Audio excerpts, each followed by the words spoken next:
So I've talked about this a little bit, but now that you're getting a vibe more for what are the signs and symptoms of feelings of stress, and what are the tools that you're going to use to come back from that.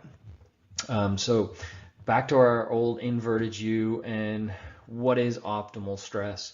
So what I would love you to do is, you can do it in your companion, is again, write your own inverted U, just draw it out. And I'd like you to start to list off at the top of the curve, how does it feel when I'm actually kind of optimally performing and going well? Am I happy? Am I smiling more? Am I sleeping better? What does it actually look like when I'm here?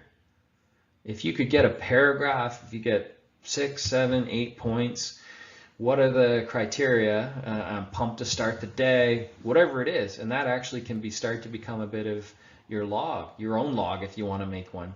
But I think that's pretty critical, and I know what mine are, so here I am. Then what you can do is, as we said, maybe pick 3 spots here or 4 spots, your choice, all the way down to this high anxiety piece. So what you can do is, what does it actually look and feel like here? What does it look and feel like here? And what does it look and feel like when I'm here? So this might be something like starting to ruminate more, maybe some tough to get to sleep, skipping physical activity, aggressive more or grouchy, and so forth. And then here might be interrupted sleep, waking up, fast heartbeats, tired. So you can get a vibe for a bunch of factors that feel here, and then you can do the third one down here, which is, racing heart rates, cold sweats, heavy rumination, like everything's going wrong, catastrophic thinking. You can get a list there as well. Then what I'd like you to do is actually start to use, what are the skills I'm going to use here to get me back to here?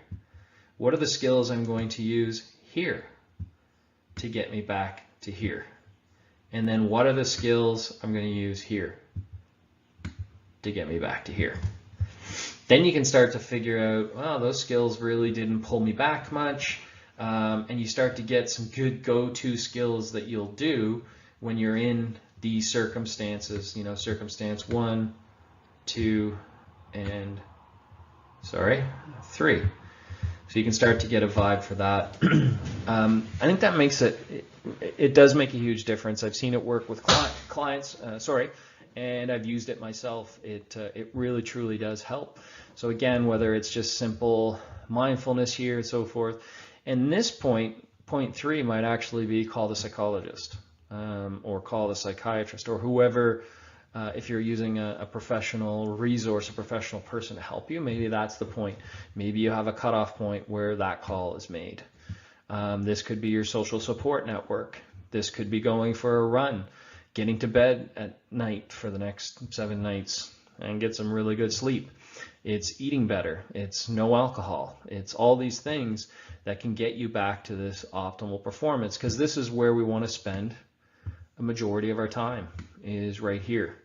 You feel good, you're getting things done, your productivity's up in life, not just work, but in life overall, and it's going really well. So defining that for you is really important. That's a moving target. That's moving target for you a little bit. That's why I do that. You got some wiggle room, but also it's different for different people. Again, one of my favorite exercises to do with people, and one of my favorite ones to do for myself, and kind of revisit on a regular basis. So not super complicated. The key is to, again, know your red flags and really know the quick ones, the ones that that you'll get to relatively quickly to bring you back. Because again, it's similar to a lot of stuff. If we can catch it in time, then it's you're more likely to not have that deeper fall. So if you kind of ignore it, try to push it down, it's usually only going to snowball and get worse. So having those quick ones that you can do, like 10 minutes of mindfulness a day for 3 days gets me back on track. Doing some extra physical activity, eating the right food, staying more hydrated, all of that, having some optimistic thoughts, doing my grateful journal, all of those things can have a pretty profound impact. So 2 things that you can focus on or add into your daily charges that can, again, really help. And that I would love you to now, of course, go, as we've done on all the other days, go back to the companion and do the work in that section to help solidify this process. Thanks a lot for joining me.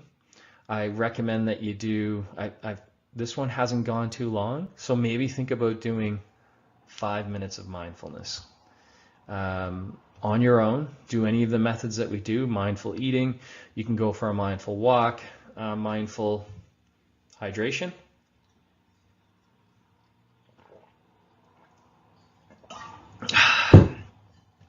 Whatever you'd like. So it's a good time to practice. Or maybe use one of your other skills. You can go for a run, a walk, what have you. Go get a healthy salad, whatever you think might help you put a little charge in your battery. Okay, thanks a lot. Have a great rest of the day. Again, hit your companion, do your mindfulness now, do some reflecting on the work that we've done, and look forward to seeing you again.